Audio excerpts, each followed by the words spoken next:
بلوچستان میں جعفر ایکسپریس پر فائرنگ ہوئی ہے. ٹریک پہ دھماکہ کیا، پھر فائرنگ کی. عورتوں اور بچوں کو ڈھال بنائے جانے، مشکل علاقہ ہونے کی وجہ سے پیچیدہ آپریشن. اس حملے کی ذمہ داری بلوچ لبریشن آرمی نے قبول کی ہے.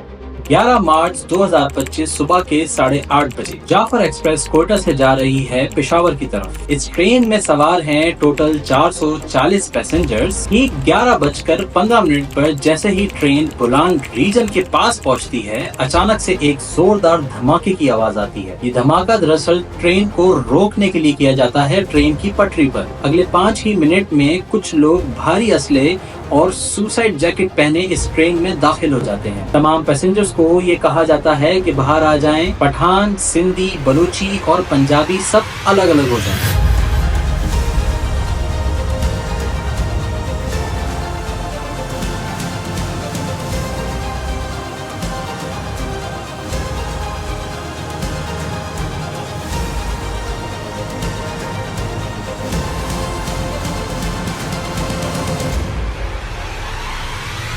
ہلو دوستو، اس ویڈیو میں ہم بات کریں گے انیشل رپورٹ کی اور بلوچستان میں یہ سب کب سے ہو رہا ہے اس کے اوپر بھی تھوڑی روشنی ڈالیں گے تاکہ آپ کو BLA کا مقصد سمجھ میں آ سکے. اب اگر واپس آتے ہیں اپنی اس ٹائم لائن میں، کسی کو نہیں معلوم تھا کہ آخر یہ لوگ ہے کون اور آخر چاہتے کیا ہیں. ٹھیک 12 بجے BLA بلوچستان لبریشن آرمی اس واقعے کی ذمہ داری قبول کر لیتی ہے. ساتھ میں ان کی ڈیمانڈ بھی سامنے آ جاتی ہیں. ان کی ڈیمانڈ تھی کہ جتنے بھی ان کے ساتھی اس وقت قید میں موجود ہیں، یعنی کہ BLA کے ممبرز قید میں موجود ہیں، ان کو رہا کیا جائے، نہیں تو ہر گھنٹے میں 5 لاشیں گرا دی جائیں گی. 1 گھنٹہ گزر جاتا ہے انیشل رپورٹ کنسرن اتھارٹیز کے پاس پہنچنے میں، اور تو اور اسٹریٹجی بناتے بناتے دوپہر کے 3:30 بج جاتے ہیں. دوسری طرف لاشیں گرنے کا سلسلہ جاری رہتا ہے. کچھ لوگوں نے تو یہ بھی سوچ لیا تھا کہ مرنا تو ہے تو کیوں نہ یہاں سے بھاگا جائے، تو وہ لوگ بھاگے اور پیچھے سے گولیاں چلتی رہیں. کچھ تو مارے گئے اور کچھ بچ گئے. گیا نا اندھیرا چھا گیا. جیسے اندھیرا چھایا ہم نے بولا انہیں مار تو دینا ہی ہے، چھوڑ ہی نہیں رہے، کسی کو بھی نہیں چھوڑ رہے. وہ 10 کی ٹولی میں، 15 کی ٹولی میں، 20 کی ٹولی میں، 3 کی ٹولی میں، یہ بھی اٹھو یہ بھی اٹھو، ادھر جا کر ادھر سارا کچھ دیکھتے رہے رات.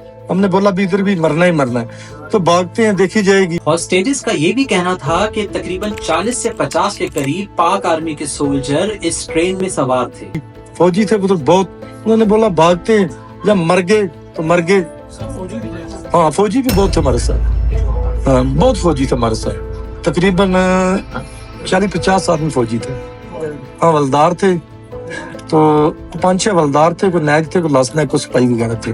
زیادہ تعلق 17 کے ساتھ ان کا تھا. اور ٹوٹل آتنکوادی تقریباً 30 کے قریب تھے، جن میں سے 25 کے قریب اپنا کام کر کے واپس چلے گئے اور 5 کو پیچھے چھوڑ دیا. تو انہوں نے بولا کہ ہم لوگ جا رہے ہیں، ہمارا آپریشن کامیاب ہو گیا، بس مرنے والوں کو، شہیدوں کو بس ہمارا سلام ہے. وہ چلے گئے. ٹوٹل 5 لوگ تھے جو پوری دن ہم لوگوں کو انہوں نے بند کر کے رکھا ہوا تھا، بس سائڈ پہ کر دیا. پنجابی، بلوچ، سندھی جو بھی تھے، اس طرح کی بھی علیحدہ علیحدہ ہو جائے. پاک آرمی نے 5 آتنکوادیوں کے لیے اسٹریٹجی یہ بنائی تھی کہ اس ٹنل کو چاروں طرف سے گھیر لیا جائے اور اس کے بعد ان سے نیگوسیشنز کی جائیں. تقریباً رات کے 8 بجے تک یہ نیگوسیشنز چلتی ہیں اور پھر گولیاں چلنے کی آوازیں آتی ہیں. یہ مقابلہ صبح کے 5:30 بجے تک چلتا ہے اور پاک فورس تقریباً 346 پیسنجرز کو بچانے میں کامیاب ہو جاتی ہے. 12 مارچ صبح کے 8 بجے بچائے گئے پیسنجرز کو قریبی ہسپتال منتقل کیا جاتا ہے. ایسا پہلی بار نہیں جب بلوچستان میں کوئی ٹیررسٹ اٹیک ہوا ہے. اس سے پہلے بھی 1948، 1958، 1973